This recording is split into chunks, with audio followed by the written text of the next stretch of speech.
पूर्वी चंपारण में प्रखंड स्तर पे इस तरह के लोग जो कि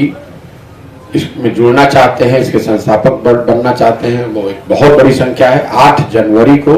जब जिले का यहाँ सम्मेलन होगा तो वहाँ आप देख पाएंगे, ये सारे लोग वहाँ निमंत्रित होंगे, ये साथ में बैठ के चर्चा करेंगे। ये लोग इन बातों की पर भी मत देंगे कि जन स्वराज अभियान को आगे कैसे बढ़ाया जाना है, क्या इस अभियान को गैर राजनीतिक ही रहना चाहिए हमेशा के लिए, या इसको दल में परिवर्तित किया जाना चाहिए, इसके साथ चुनाव लड़ना चाहिए कि नहीं लड़ना चाहिए, अगर लड़ना चाहिए तो वो कौन सा चुनाव होना चाहिए। इन सारे विषयों पर बैलेट पेपर के माध्यम से जैसे पश्चिम चंपारण में मत पड़े वैसे पूर्वी चंपारण मोतिहारी में मत पड़ेगा। वहाँ हवाई अड्डे ग्राउंड पर, मैदान पर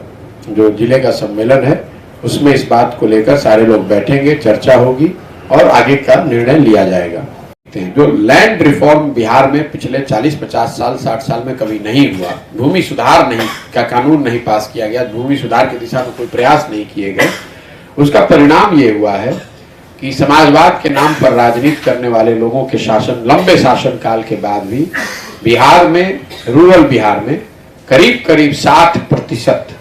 60% लोग भूमिहीन हैं। राष्ट्रीय औसत है 38%, मतलब 100 में 38 लोगों के पास देश के स्तर पर जमीन नहीं है। बिहार में ये आंकड़ा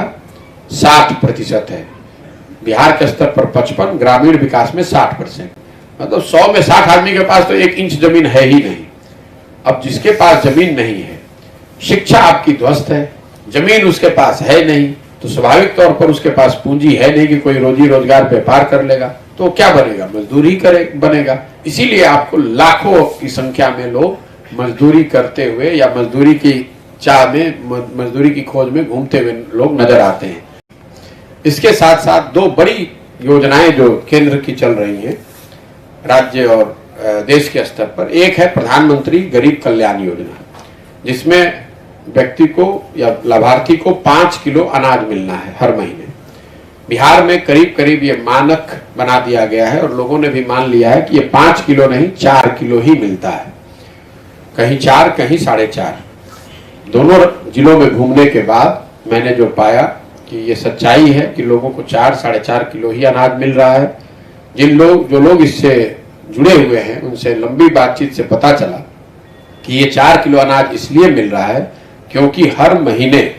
व्यवस्थित तरीके से हर प्रखंड में जो अनाज आ रहा है, जो कि डिपेंडिंग ऑन प्रखंड का साइज कितना है, 15,000 क्विंटल से 25,000 क्विंटल तक अनाज आता है प्रधानमंत्री गरीब कल्याण योजना में, और हर क्विंटल पर 40 रुपए प्रति क्विंटल के दर से पीसी काटा जा रहा है। और इसको लेने वाले लोग जनप्रतिनिधि, अफसर, विधायक इंक्लूडेड, इसको मार्क कर लीजिएगा। प्रधानमंत्री गरीब कल्याण योजना में कम से कम चंपारण में ज्यादातर विधायक तो बीजेपी के ही हैं, तो वहां पर प्रधानमंत्री एक और गरीब कल्याण योजना में 5 किलो अनाज देने की बात कह रहे हैं और उन्हीं के पार्टी के विधायक बिहार में हर महीने उसमें से सिस्टमेटिक तरीके से, व्यवस्थित तरीके से पीसी काट रहे हैं। और अभी नीतीश जी आ रहे हैं, मुझे किसी ने बताया कि कोई यात्रा शुरू कर रहे हैं, तो एक तो खुशी ये है कि चलिए कम से कम जमीन पर लोग उतर तो रहे हैं, लेकिन नीतीश जी तो अपने तरीके से यात्रा करते ही रहते हैं, पहले भी किया है उन्होंने। आपको पहले से एक भविष्यवाणी कर देता, नीतीश जी यात्रा करेंगे तो वो उस यात्रा में सारे सरकारी अमला के बावजूद, सारी सुरक्षा व्यवस्था के बाद भी आपको प्रदर्शन, अप्रिय घटनाएं आपको देखने सुनने को मिलेगी। इस बात को एडवांस में लिख लीजिए। मैं चल रहा हूं समाज में तो वो देख रहा हूं कि कितना गुस्सा लोगों में है। जिन किसानों को यूरिया नहीं मिल रहा है और नीतीश जी वहां यात्रा करेंगे तो आपको क्या लगता है कि वो किसान चुप बैठे रहेंगे? लोग